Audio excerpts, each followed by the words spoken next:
Anyone if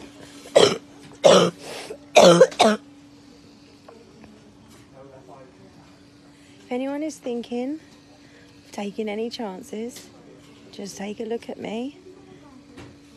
I'm in the intensive care unit. I can't breathe without this. They've had to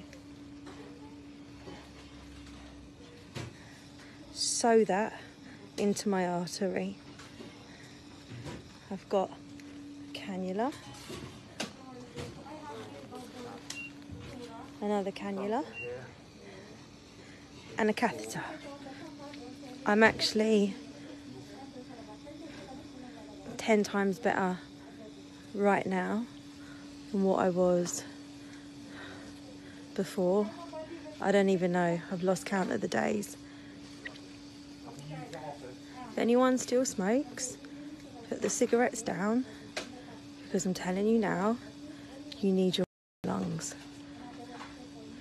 And please, none of you take any chances.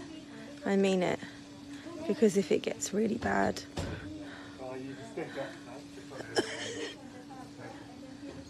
then you're going to end up here. Okay? Thank you for all your lovely messages. I really appreciate it. And my body is fighting this.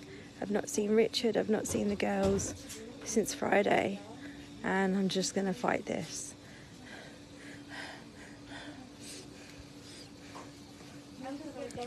So once again, don't take any chances.